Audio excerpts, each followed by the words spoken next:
Welcome back to Red Devils TV, everybody, the realest channel on YouTube. It's your Manchester United versus Spurs preview. Now, it's Erik Ten Hag's redemption. Poor performance against FC 20 and a very unfortunate and unlucky performance against Crystal Palace. But redemption is now. We're facing a team in a Spurs side that aren't performing too well and they are conceding a lot of goals. Now, apart from Mickey van der Ven and maybe Udogie, I really think their right side is very, very vulnerable in that defence. Their left side is absolutely brilliant. So whether it's Amad Diallo or Garnacho on that right wing, they're going to have a very tough day. But the left wing or our left side and their right side is where the true battle is going to be, where I feel like there's going to be a lot of mistakes from both parts. You know, you've got Pedro Porro for Spurs, who's great going forward, but very questionable in defence.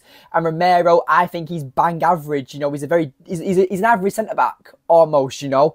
I don't look at him and be like, you're a main threat. He's the mistake in the Spurs team, in my opinion, for the defence. So for me, this is all about Erik Ten Hag's redemption. We've got 5 really tough fixtures. We've got Spurs, we've got Porto, we've got Villa, and then Fenerbahce and Brentford. 5 really, really tough games. And the way I see it is that trying to prove the doubters wrong is what Erik Ten Hag needs to do. Obviously, we're incredible at being inconsistent. We're very consistent at being inconsistent. And the way that United perform recently, we're just not creating enough chances. And when we do create them chances, we're just not taking them. And it's a very, very frustrating game at the moment. Now, at the end of the day, like my predicted 11, Erik Ten Hag's kind of mentioned or hinted at it's going to be the same team that played against FC 20, but I don't think it will be. I feel like Maguire will come out and De Ligt will come in. Maybe you might see Bruno or Xerxes come out as well. I'm not too sure. Maybe Højlund might start, but I'm going off what Erik Ten Hag has said, and from what I'm looking at, I think it would be, from what Erik Ten Hag has hinted at, it'll be Onana in net with Mazraoui and Dalot as the fullbacks, with De Ligt and Martinez as the centre-backs. Then you'll have Ugarte, Eriksen and Bruno in the midfield with Xerxes up top, and then Rashford and Amad on the wings. Now, would you start Garnacho in this? We need to have a talk about Garnacho, actually, in my opinion, because he's a brilliant super sub. He's brilliant on the impact. When he gets forced onto that right wing, he's not as dynamic as he normally is. And when you look at the likes of the rotation we've got available now, I'm looking forward to seeing how Erik Ten Hag likes to plan it out, because Rashford's going to start. We all know this. But what I like about this is that, let's say, for example, Xerxes, Amad or Rashford all have a bad game. Amad can come on and play 2 of them 3 positions. You know, he can play as on both wings and that's it. Maybe up front, we haven't really tested it. But then let's say, for example, Xerxes has a bad game, Rashford's performing all right. You bring on Garnacho for Xerxes, Rashford goes up top and Garnacho is on his best suited left wing position and Amad stays on the right. But as well, if Rashford's having a bad game, then, you know, you take off Rashford for Garnacho. If Amad's having a bad game, you take off Amad for Garnacho. So Garnacho, for me, is Erik Ten Hag's super sub. And I just feel like that he really, really is very lacklustre in big games, and when he starts mainly, he's a very, very good player, very good, promising player as well. But the way I look at it is that, is Garnacho a bit of a liability at the moment, because it's trying to find his feet. Sometimes he makes the wrong decisions and it can get frustrating. But as well, Erik Ten Hag's got to be very careful with the way he manages someone like Garnacho, because, you know, will he just be like, well, I played so many games last season, now I'm not playing it, I'm going to move, I'm not happy anymore. Now, that obviously we don't want that, because Garnacho is a very, very promising upcoming talent. But at the same time, I feel like Garnacho's patience is growing quite thin. But we'll have to see. But the way I see it is that Spurs are going to take it to us. Honestly, I could not predict where this game's going to go. For me, the score prediction that I've gone for it's 3 score predictions, right? Because I just can't decide. It's either going to be 2-1 to either team or 2-2.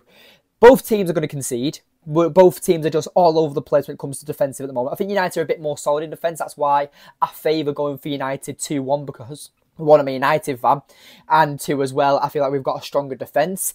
Now, if we was to do a predicted 11 for United and Spurs, I think it's quite interesting to how we decipher it. So, Vicario is a better shot stopper than Onana, but Onana's better distribution, Onana's better at claiming, Onana's a lot better at Vicario than majority of other things, where Vicario looks really shaky recently.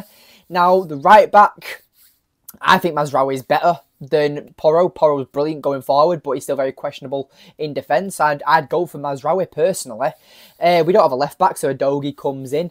You've got the likes of Van de Ven, and I will probably back De Ligt actually. Like Martinez just hasn't looked as his best this season, and De Ligt comes in for centre back for me as the right sided because I want that bounce back line. Midfield, we haven't seen enough of Igate, we haven't seen enough of Casemiro this season, so I'll go Basuma. I'd go for Mainu and Bruno in that midfield. I think Bruno's better than Maddison, and I feel like that Mainu's way better than Sarr. Right wing, Kulusevski, Johnson. No, it's got to be Amad or Garnacho. For me, I'd put Garnacho on there for pure quality, but at the same time, I just don't think that... You know what? No, I'll change it to Amad, put Son up front, and Rashford off the wing, I think. I think Amad has looked a lot more direct than Garnacho this season. And Garnacho, like I said in the little bit of a rant about Garnacho, that he's still trying to find his feet and try to find where he fits into his team, whether it's in the starting 11 or coming as an impact substitution. But impact substitutions doesn't mean that you're not a part of the team. You're one of the first players that the manager looks at when you want to change the game. And that could be probably even one of the more important roles in the starting 11, because Garnacho has an opportunity to come into United off the bench or start for United and make an impact. He's a very impactful player. But look what happened against Southampton. He comes off the bench and scores, gets a red card for the opposition. Garnacho's really good at that. He's really good at drawing fouls. He's really good at creating chances for himself and making chances as well for other teams. So I really like the way Garnacho's developing at the moment, but it's more of the actual personnel himself. Does he have the patience to become this super sub or this development path? Do you know what I mean? But the way I look at it is that Eriksen as well as a player we need to talk about, because Eriksen as well, obviously, he's been brilliant the last 4 games, but that FC20 game in the Europa League is why I'm so cautious about trusting Eriksen so much, because people say, yeah, his legs have gone. They haven't. He's still a very high quality player. But at the same time, there's moments like that, like in the FC20 game, where he'll be on the ball, 2 players will press him, or a player will press him very aggressively, and the ball's at his feet, and he gets tackled very, very easy. And that's where I'm saying that with Eriksen, he's a defensive liability. I would love to see Eriksen and Bruno swap places. Eriksen plays the more advanced 10. Bruno plays the deep playmaker who we know puts in a tackle, who has the energy to run around and can draw in fouls and distribute the ball really, really well. I would love to see that swap in midfield, but I just don't think Ten Hag's going to go for it, because Bruno presses so highly up the pitch, which can kind of create that 4-2-4 formation we've seen briefly throughout the season. But like I said, I don't know where this game's going to go. It's going to be either 2-1 to either team or 2-2. Them scorelines have just been written all over me, all over weekend, all over week, should I say. So I'm looking forward to how it plans out. Now, Spurs, we can't underestimate them. Postecoglou is a very good manager, in my opinion. But he's kind of fighting a losing battle as well, it seems. That the fans are on his back. It seems that he's showing this aggressive mentality where he backs himself, and Spurs fans are complaining about him, which for me is disgraceful, because he's gotten playing very attractive, stylish football, but obviously the defence is a bit open too much, and Postecoglou just needs to kind of figure out a way to kind of shut up shop a bit more at times, because they do concede a goal nearly every game unless they play a really poor opposition. Now, yes, they won in their midweek Europa League fixture. They won 3-0 with a red card. So, you know, I'm looking forward to seeing it. Solanke as well, who's going to be their most dangerous player? I will say probably Solanke, because Solanke obviously is the new signing. He's got a point to prove. He scored midweek. So we'll have to see. But Son needs to step up as well for Spurs, if I'm looking at it from a neutral standpoint or from a Spurs fan's perspective.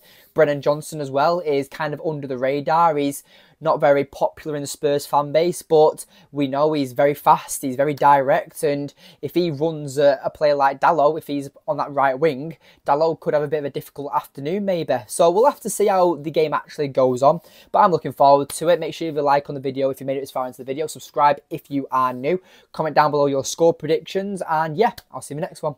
Take care.